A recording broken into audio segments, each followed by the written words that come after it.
Komisi Yudisial memutuskan 3 hakim Pengadilan Negeri Surabaya yang memberikan vonis bebas kepada Ronald Tanur diberhentikan. Dan hal ini diungkapkan dalam rapat konsultasi dengan Komisi 3 DPR RI.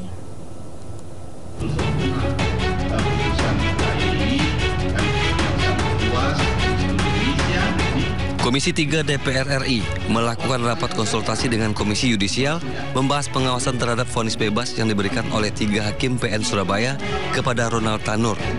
Dalam rapat tersebut, Komisi Yudisial mengungkapkan ketiga hakim tersebut telah diberhentikan.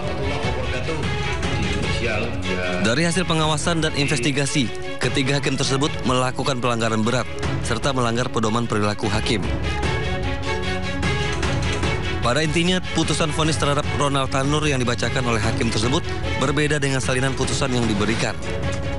Setelah ini akan dibentuk Majelis Kehormatan Hakim yang beranggotakan gabungan Komisi Yudisial dan Hakim Mahkamah Agung untuk mencegah terulangnya hal ini. Terkait dengan dugaan pelanggaran berat yang dilakukan oleh para terlapor itu intinya terkait dengan putusan waktu dibacakan dengan salinan putusan yang diberikan kepada para pihak itu berbeda. Artinya tidak hanya berbeda itu hanya perubahan salah ketik atau perubahan kalimat, tetapi ada yang luar biasa yang ditambahkan. Akan mengagendakan rapat dengan Mahkamah Agung. Dan pada kesempatan tersebut kami meminta agar Bawas diajak ya untuk hadir untuk memastikan putusan yang dibuat KY hari ini tidak berubah. Kami juga tadi mendorong KY untuk mencari potensi pelanggaran pidana. Karena apa yang... Sebelumnya, Hakim Pengadilan Negeri Surabaya menjatuhkan vonis bebas terhadap Gregorius Ronald Tanur yang menjadi terdakwa kasus penganiayaan dan pembunuhan kekasihnya Dini Sera Afrianti. Dalam amar putusannya, Hakim menyatakan seluruh dakwaan jaksa penuntut umum yang dituduhkan terhadap terdakwa tidak terbukti. Sebelumnya, jaksa penuntut umum menjatuhkan tuntutan hukuman 12 tahun penjara terhadap terdakwa. Dari Jakarta, Faisal Rinaldi, Muhammad Zulkarnain, Ainus melaporkan. Wakil Ketua Umum TKN Prabowo Gibran, Sylvester Matutina, angkat bicara terkait dengan penggunaan private jet atau pesawat jet pribadi oleh putra bungsu Presiden Joko Widodo, Kaisang Pangarep, dan istrinya Erina Gudono ke Amerika Serikat. Selain memastikan jika jet pribadi tersebut adalah pesawat sewaan, Sylvester juga mempersilahkan masyarakat untuk melapor jika biaya yang dipakai Kaisang untuk menyewa menggunakan anggaran negara.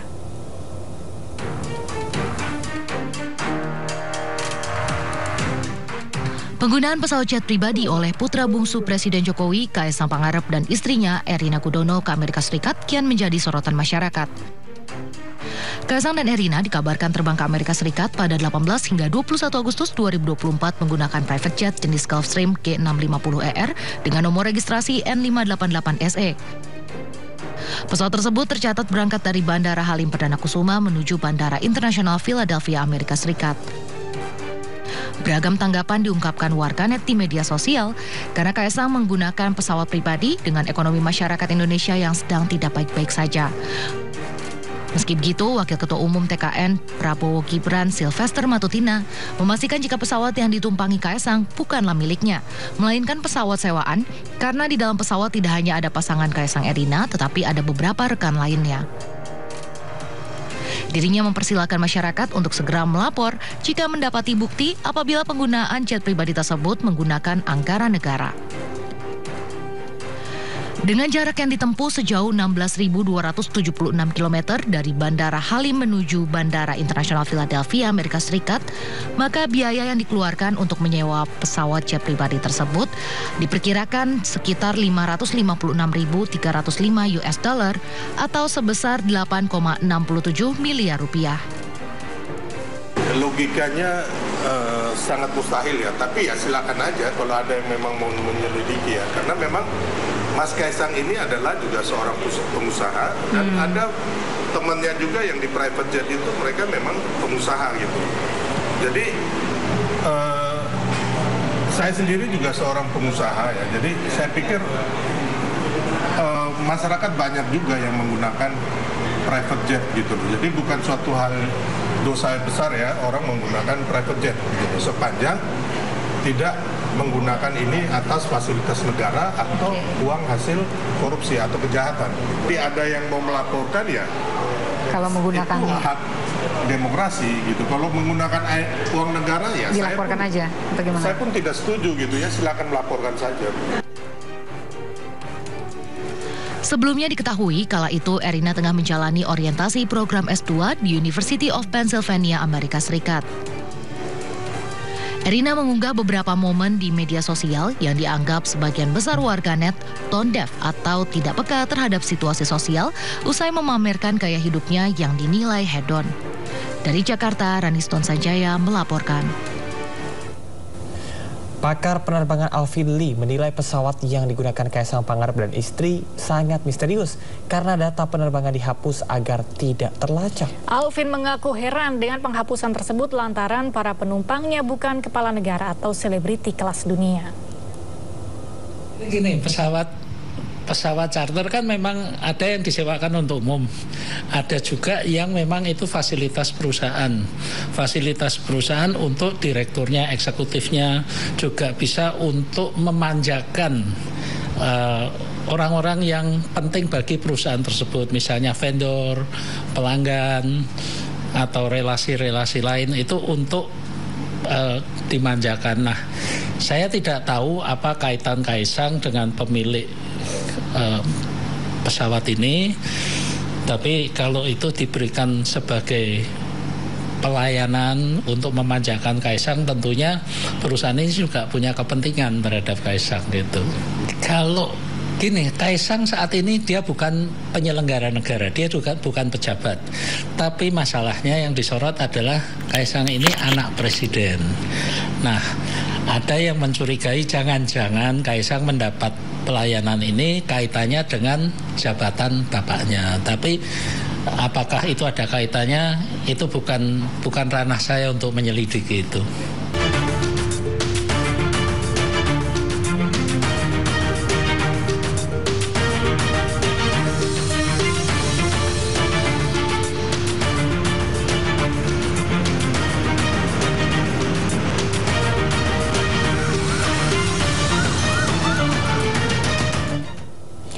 Pemirsa, saatnya kita simak pantauan arus lalu lintas. Kami telah terhubung dengan Brigadir Treslinda dari MTMC Polri yang kini berada di Simpang Santa, Jakarta Selatan.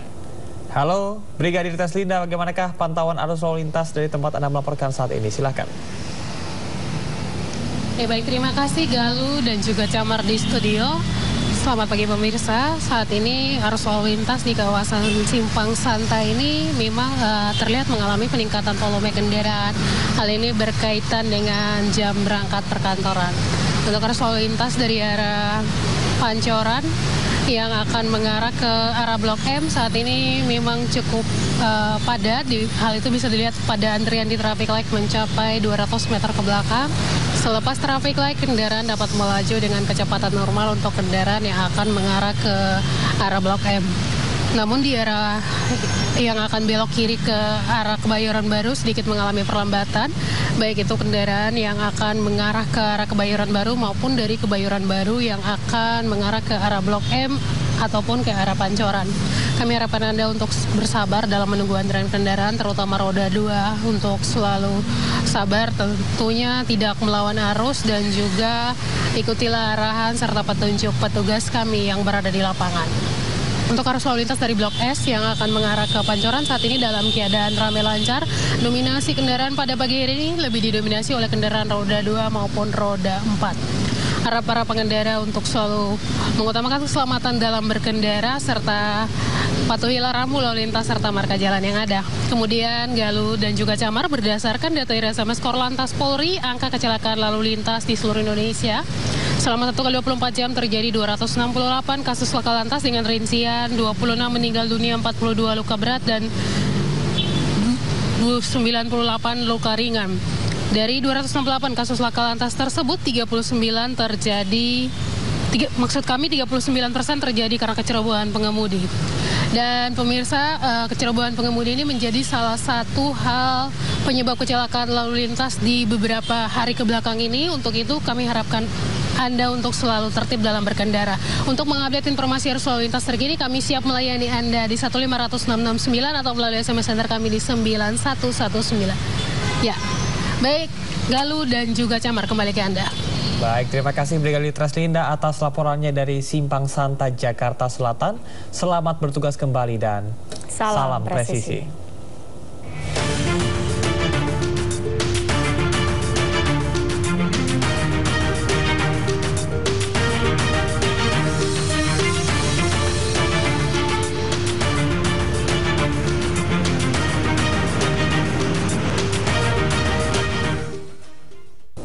Ketua DPP PDI Perjuangan Jarod Saiful Hidayat membenarkan jika mantan Gubernur Jakarta Anies Baswedan sempat datang ke kantor DPP PDIP dan bertemu Rano Karno. Ya, Jarod mengatakan kunjungan itu dalam rangka silaturahmi dan bertukar pengalaman.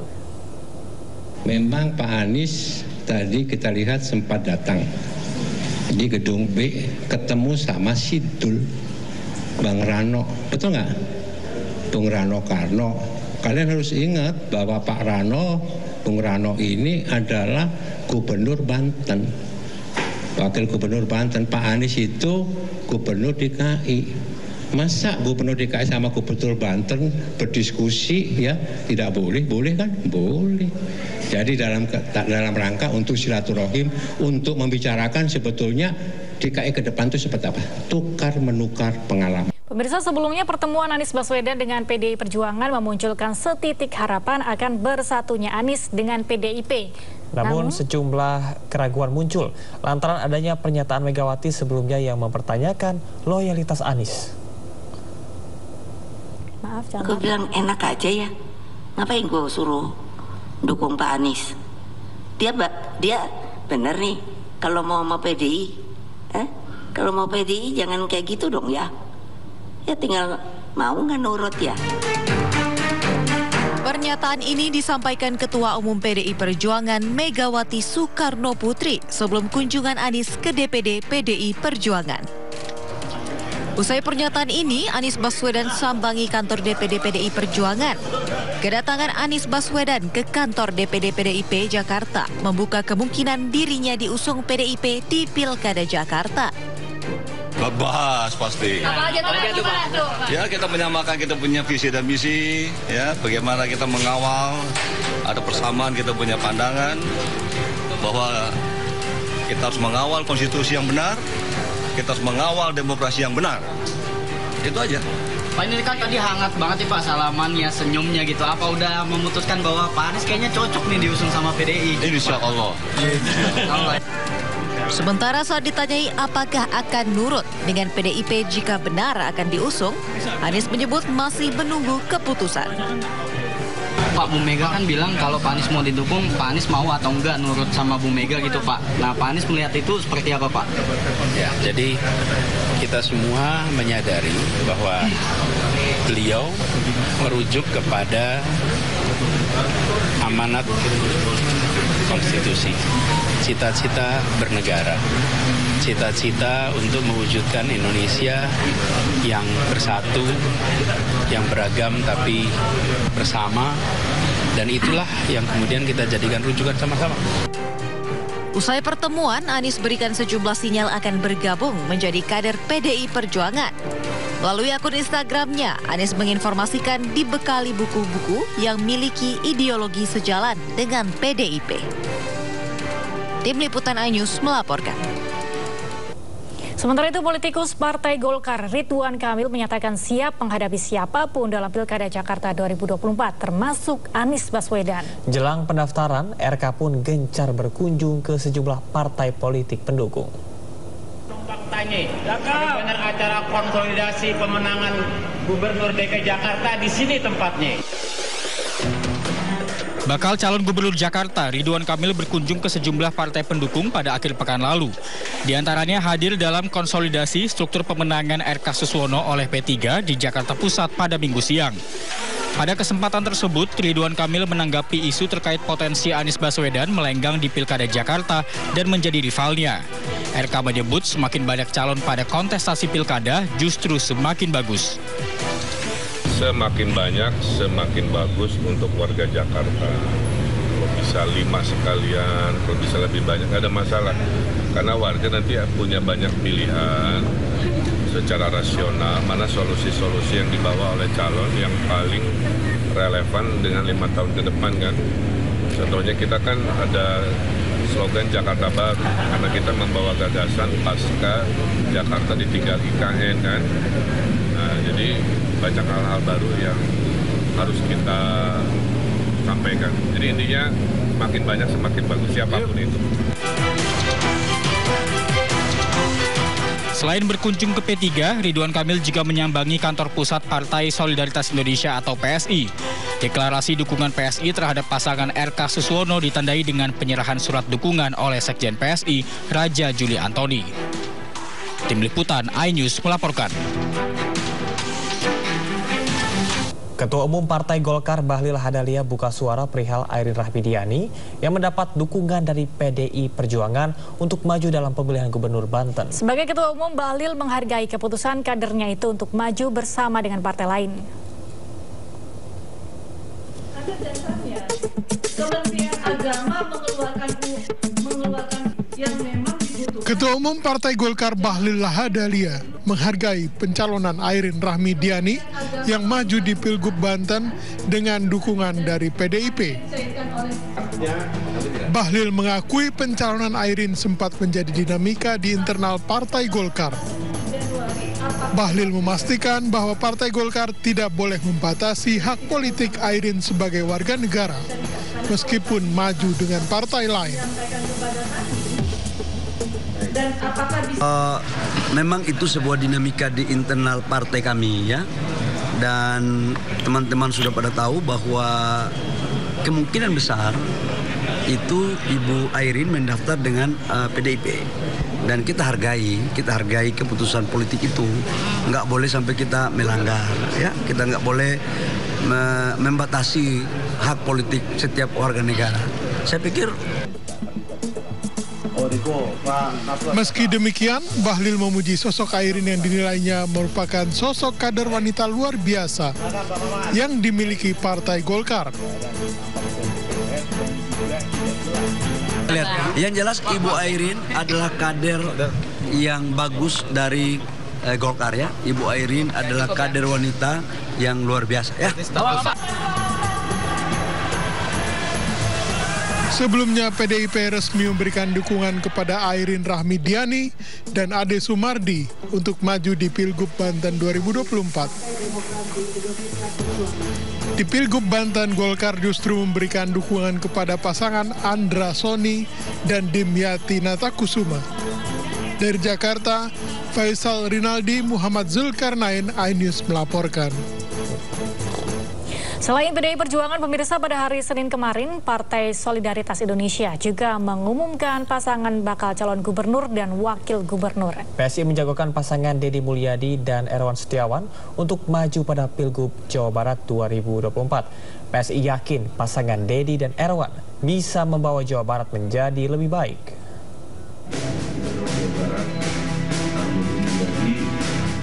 Surat rekomendasi untuk Deddy Mulyadi, Erwan Setiawan diberikan langsung oleh Sekjen PSI Raja Juli Antoni di DPP PSI Jakarta. Pemberian surat rekomendasi tanpa dihadiri Ketua Umum PSI Kaesang Pangarep yang sedang berada di Amerika Serikat. Turut menemani Raja Juli Antoni, Wakil Ketua Umum PSI Abdi Budiman, Dewan Pembina PSI Isyana Bagus Oka, serta Ketua DPD PSI Jawa Barat Marshall. Raja Juli menyebut alasan PSI mengusung pasangan Deddy dan Erwan karena bisa membawa Jawa Barat menjadi lebih baik. Atas amanah tersebut, Deddy Mulyadi menyampaikan terima kasihnya atas dukungan PSI dan akan membuat Jawa Barat semakin baik jika terpilih menjadi gubernur. Saya mengucapkan terima kasih dan rasa hormat yang setinggi-tingginya buat seluruh jajaran DPP PSI yang memberikan kontribusi bagi rakyat Jawa Barat dengan mengusung pasangan Deddy Mulyadi dan Erwan Setiawan. Dan pasangan ini mengambil angle pasangan dermawan, Deddy Mulyadi, Erwan Setiawan. Deddy Mulyadi merupakan mantan Bupati Purwakarta selama 2 periode dari 2008 hingga 2018. Politisi Partai Gerindra tersebut akan berpasangan dengan Erwan Setiawan yang merupakan mantan Wakil Bupati Sumedang.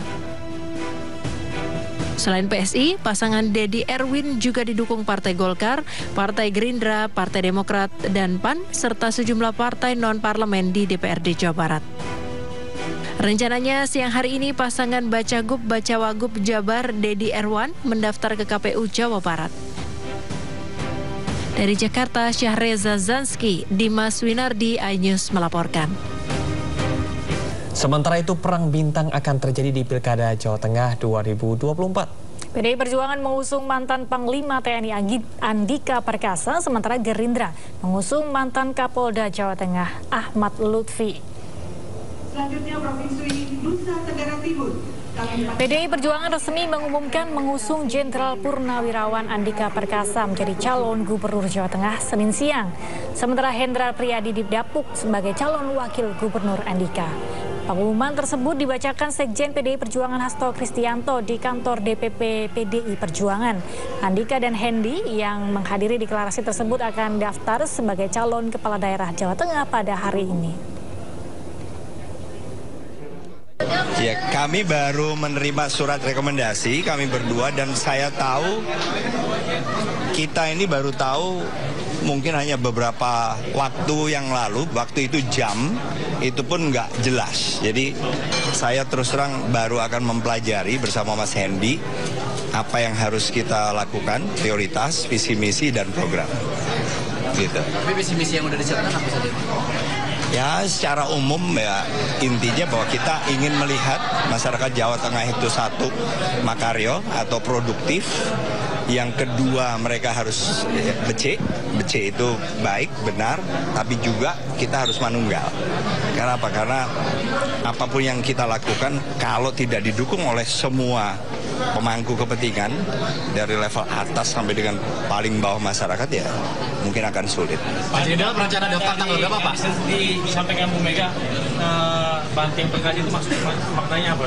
Nah, kalau daftar dulu kita rencana besok daftar, jamnya masih belum kita tentukan.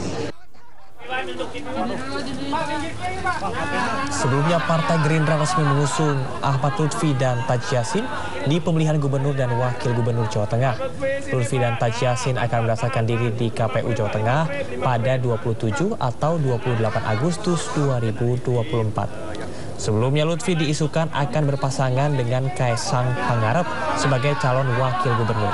Namun Kaesang terganjal usia minimal 30 tahun saat pendaftaran. Sementara itu, Lutfi yang saat ini masih polisi aktif mengaku akan mengundurkan diri dari Polri saat penetapan pasangan calon kepala daerah oleh KPU Jawa Tengah. Kiranya nanti saya bisa bermanfaat untuk kita, masyarakat dan wilayah Jawa Tengah. Oke? Cukup. Nanti pasangannya bukan Mas Kaesang yang seperti yang beredar sebelumnya? Bukan, Gus Yassin. Jadi Taj Yassin tidak ada alasan, itu kan masalah politik ya. Pertimbangannya apa? Tidak ada pertimbangan yang itu kan apa ya? Itu semua adalah komitmen partai ya. Artinya perjalanan politik kita ditentukan oleh partai-partai pengusung.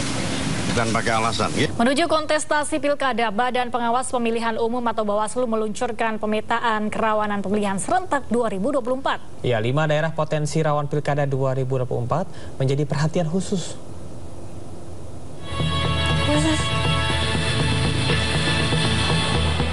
Bawaslu RI meluncurkan pemetaan kerawanan pemilihan serentak 2024 menjelang Pilkada.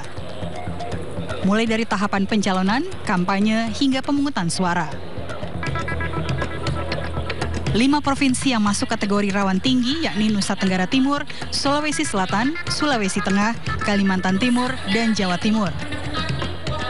Selain itu, terdapat 84 kabupaten kota yang juga masuk dalam tingkat kerawanan tinggi, salah satunya Kabupaten Malang.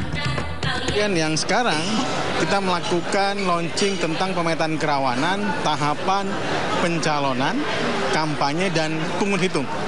Jadi dalam pilkada, 3 tahapan ini yang akan menjadi persoalan, dan ini sudah terbukti pada saat pencalonan pada saat ini. Jadi ada perubahan regulasi yang mendadak menjelang pencalonan, dan kemudian ini akan berakibat terhadap bagaimana sosialisasi kepada peserta pilkada, partai politik yang mengusung, dan kemudian juga bagaimana teman-teman KPU nanti menyikapi dengan petunjuk teknisnya. PKPU sudah dilakukan sekarang, tinggal bagaimana sosialisasi yang begitu cepat kepada teman-teman KPU di tingkat bawah. Karena Bawaslu bekerjasama dengan sejumlah stakeholder lain seperti Polri, TNI, hingga pemerintah dalam mengantisipasi kerawanan menuju Pilkada serentak 2024. Dari Jakarta, Jen Cahyani, Erian Syah, iNews melaporkan. Kepala Protokol Negara Andi Rahmianto mengumumkan bahwa pemimpin Gereja Katolik Dunia, Paus Fransiskus, diundang untuk hadir dalam upacara resmi yang dipimpin oleh Joko Widodo di Istana Merdeka. Kunjungan akan dilaksanakan pada 3 hingga 6 September mendatang. Teman media, jadi seperti tadi sudah disampaikan, kita akan menerima kedatangan atau kunjungan kenegaraan ya, Yang Mulia Paus Fransiskus. Beliau tentunya akan kita perlakukan sebagai tamu negara, sekaligus juga sebagai pemimpin umat, ya, khususnya umat Katolik. Jadi sesuai dengan acara program yang sudah kita bahas dengan pihak Vatikan, rencana Paus akan tiba di Jakarta pada tanggal 3 September 2024 yang akan datang. Kemudian pada tanggal 4 ya, September akan diadakan ya, sebagai tamu negara tentunya akan diadakan upacara resmi kenegaraan, akan diterima oleh Bapak Presiden ya di Istana Merdeka, dan juga akan ada kegiatan di Istana Negara pada tanggal 4 September. Kemudian tanggal 5 ya, Paus sebagai tamu negara, selain nanti akan ada Misa Akbar yang akan diselenggarakan, puncaknya, ini acara puncaknya, Misa Akbar di Gelora Bung Karno, Kompleks Gelora Bung Karno, baik di Stadion Madia maupun di Stadion Utama GBK. Ada beberapa kegiatan lain yang akan melibatkan Paus Fransiskus, ya, akan ada acara di Masjid Istiqlal ya dengan Imam Besar Masjid Istiqlal, akan juga ada acara di gedung katedral ya di.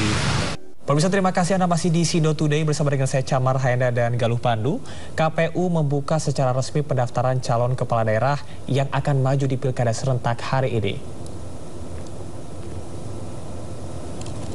Di KPUD Jakarta mulai menerima pendaftaran bakal pasangan calon gubernur dan wakil gubernur. Proses pendaftaran pasangan kepala daerah berlangsung selama 3 hari dari 27 hingga 29 Agustus 2024 di seluruh Indonesia. Penetapan masa kampanye dijadwalkan paling lambat pada 22 September, sementara pemungutan suara digelar pada 27 November mendatang. Pilkada serentak tahun ini berlangsung di 508 daerah, terdiri dari 37 provinsi, 415 kabupaten, dan 93 kota.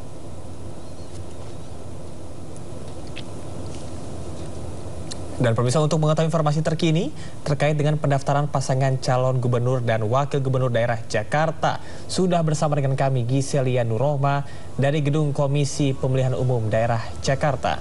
Ya, halo Gisel, bagaimana dari pantauan Anda, apakah sudah ada pasangan calon yang mulai mendatangi gedung KPUD untuk mendaftar?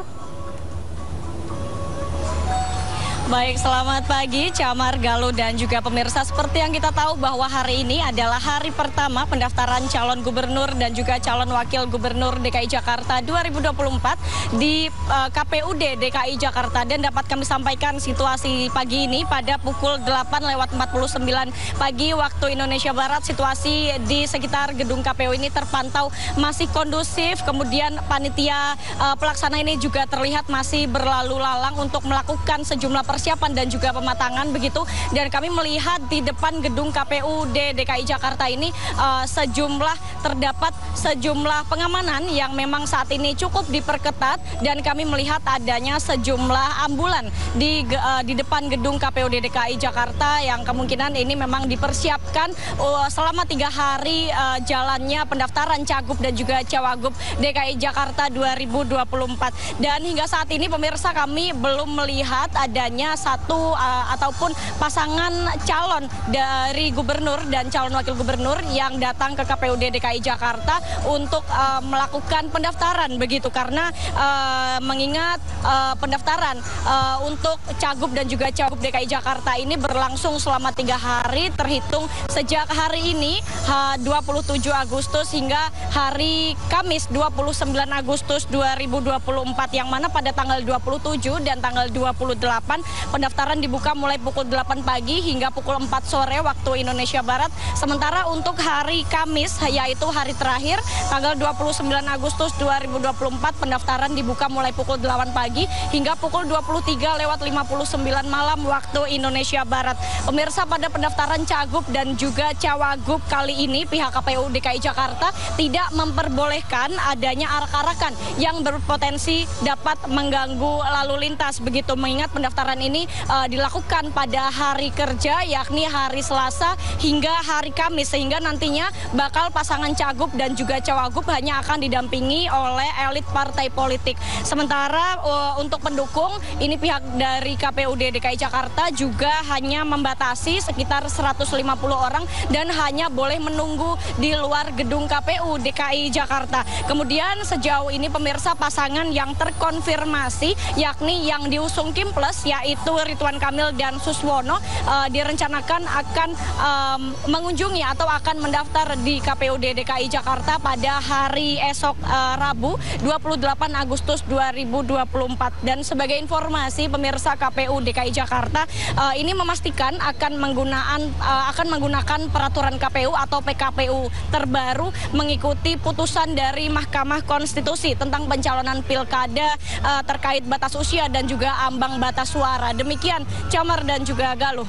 Baik, terima kasih Gisel Nur Rahman melaporkan langsung dari KPUD Jakarta. Selamat bertugas kembali. Pemirsa, meski perhelatan Olimpiade Paris 2024 sudah berakhir, namun hadiah bagi peraih medali terus mengalir. Ya, sejumlah pengusaha swasta hingga negeri turut memberikan apresiasi, mulai dari uang tunai hingga rumah.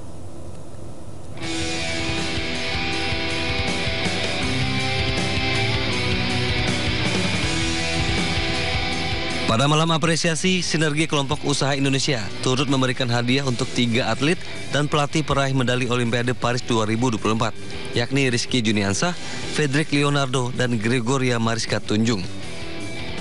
Hadiah uang sebesar 1 miliar rupiah akan diberikan bagi atlet peraih medali emas, sementara sang pelatih mendapat 500 juta rupiah. Sedangkan atlet peraih medali perunggu mendapatkan hadiah 350 juta rupiah dan pelatihnya senilai 150 juta rupiah. Tak hanya itu, ketiga atlet juga akan mendapatkan hadiah tempat tinggal berupa rumah tipe 36 di kampung halamannya masing-masing, lengkap dengan furnitur di dalamnya. Dito Aryo Tejo mengungkapkan kehadiran pihak swasta dalam membantu pemerintah dalam meningkatkan olahraga sangat diharapkan. Ya, pastinya tadi saya sampaikan di sambutan, kita sangat mengapresiasi dari partisipasi swasta ya, terutama karena ini akan juga mendorong moral, motivasi, dan juga yang saya sampaikan tadi adalah bagaimana ekosistem olahraga kita ini makin matang. Jadi keterlibatan pihak swasta ini akan membantu pemerintah bagaimana ke depan memajukan olahraga. Sementara itu, para atlet penerima apresiasi merasa senang dengan hadiah yang diberikan. Diharapkan dengan apresiasi ini semakin memberikan motivasi bagi para atlet dalam meraih medali. Kedepan diharapkan banyak talenta muda Indonesia yang meraih medali pada ajang olahraga bergengsi 5 tahunan itu. Dari Jakarta, Salam Rahmat, Novan Dwi Kusuma, Ainus melaporkan.